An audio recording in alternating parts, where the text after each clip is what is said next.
रुचि सोया में रामदेव ने क्या पाया क्या खोया, या रामदेव ने सिर्फ पाया ही पाया और आपने खोया। रुचि सोया को खरीदने के लिए बाबा रामदेव ने पूरी जी जान लगा दी थी। कहानी पूरी सुनिएगा, मजा आएगा और बहुत बेसिक्स पता चलेंगे, डिटेल जानकारी पता चलेगी। रुचि सोया के बारे में मेरा खुद का एक्सपीरियंस है। आज से 7 साल पहले मैं बाबा के आश्रम में गया था। एक मेरा दोस्त मुझे ले गया। बाबा तब अपनी पॉलिटिकल पार्टी बनाना चाहता था, तो मैं वहां कम से कम 5 दिन रहा।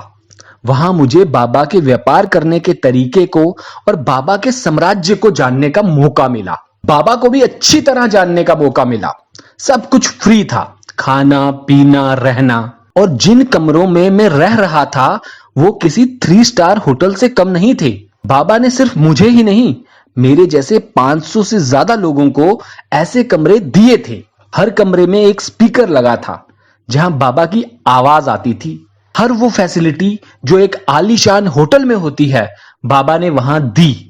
और बाबा ने शानदार पतंजलि बनाया। फिर मैंने बाबा का योगग्राम भी देखा, वो भी लाजवाब था। आप सोच रहे होंगे मैं क्या फालतू बातें आपको बता रहा हूं। असल में ये सब बताने के पीछे मेरा मकसद आपको बाबा की मेहनत और बाबा की पैकेजिंग को बताना था। बस अब बात सीधा बाबा की कंपनी पर आता हूं। असल में बाबा रामदेव पतंजलि को पैकेजिंग के मामले में कोई कमी नहीं रखना चाहते थे, लेकिन बाबा इस बात से बहुत परेशान था कि डिमांड बहुत ज्यादा है और प्रोडक्शन बहुत कम।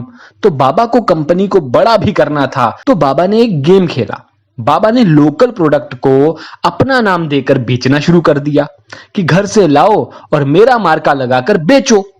इससे क्या हुआ, लोकल लोग लालच के चक्कर में क्वालिटी से कंप्रोमाइज करने लगे और जनता में बाबा के प्रोडक्ट की इमेज भी गिरने लगी। बाबा ने प्रोडक्शन कम करने के बजाय व्यापार में नए नए प्रोडक्ट्स की तरफ रुख करना शुरू कर दिया, जिससे बाबा की मार्केट कैपिटल तो बढ़ रही थी, लेकिन बाबा की क्रेडिबिलिटी कम हो रही थी। फिर बाबा को उनकी मैनेजमेंट ने राय दी कि हमें प्रोडक्ट पर ध्यान देने की जरूरत है, वरना हमारे प्रोडक्ट से लोगों का विश्वास उठ जाएगा।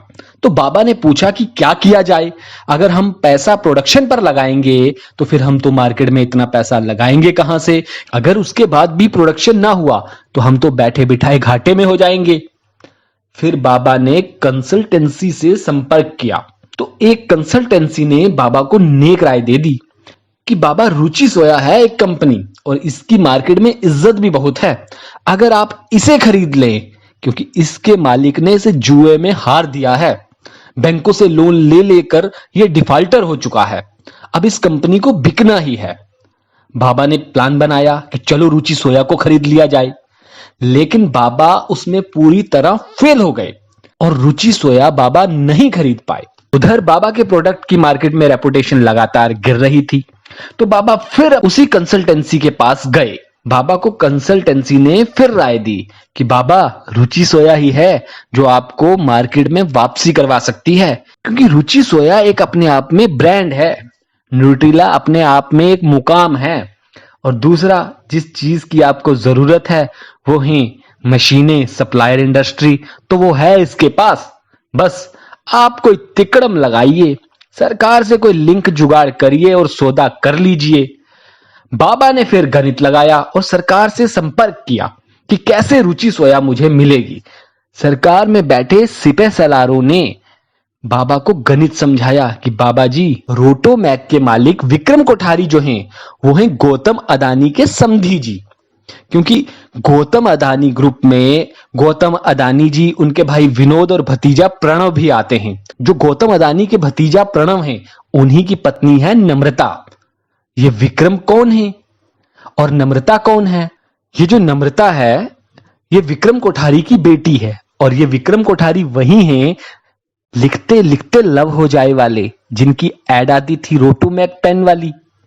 और कंपनी एक्ट के मुताबिक अगर कोई भी आदमी बैंक डिफॉल्टर है तो उसे और उसके सगे रिश्तेदारों को दिवालिया कंपनी खरीदने में बोली लगाने का अधिकार नहीं दिया जाता, जिसे कहते हैं इंसॉल्वेंसी कोड सेक्शन 29A।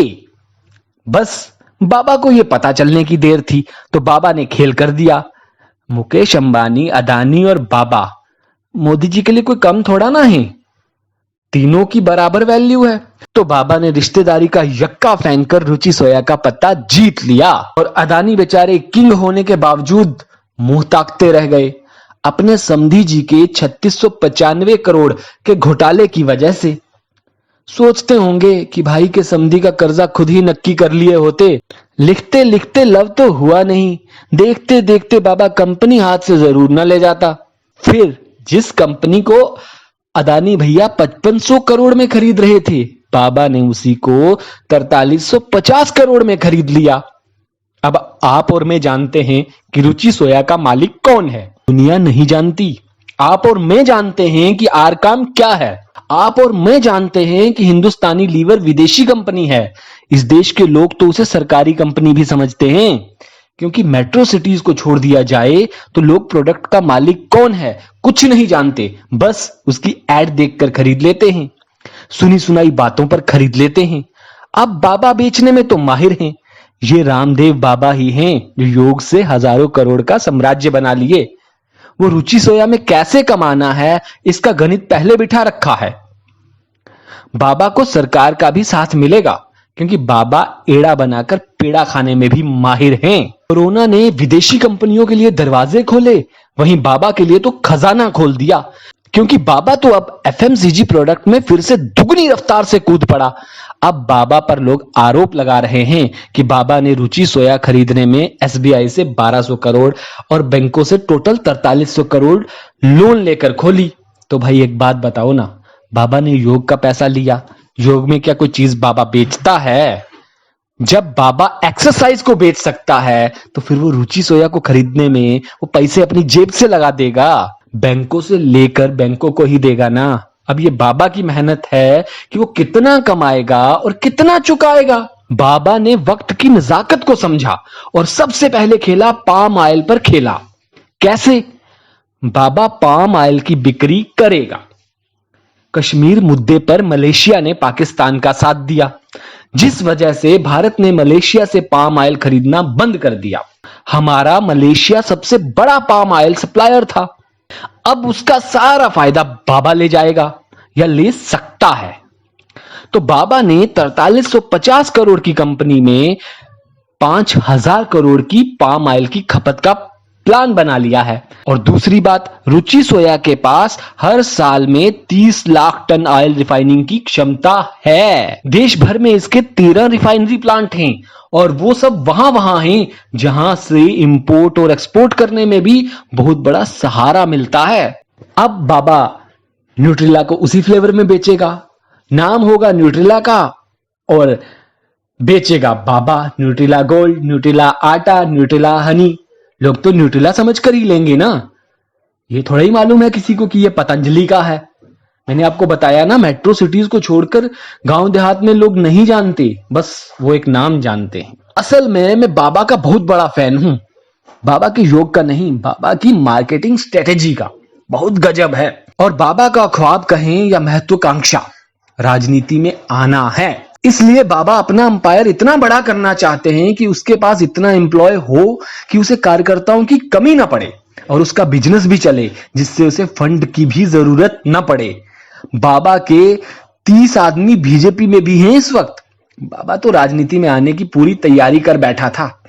आज से 7 साल पहले बाबा ने सर्वे भी करवाया। जो कहानी मैं आपको शुरू में सुना रहा था ना, वो इसीलिए थी। बाबा ने जो 500 लोगों को बुलाया था वो राजनीति पार्टी बनाने के लिए, राय लेने के लिए बुलाया था।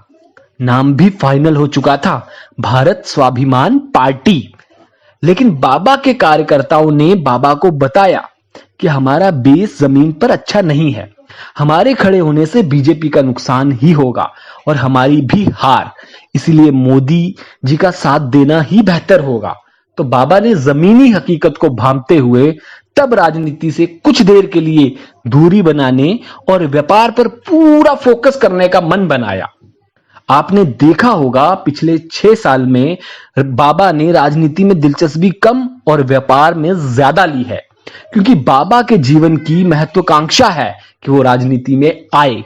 अब बात रुचि सोया के शेयर की, तो बाबा ने पतंजलि का शेयर आज तक लॉन्च नहीं किया, लेकिन रुचि सोया को रीलिस्ट कर दिया। असल में बाबा राजनेताओं की तरह पलटू भी हैं।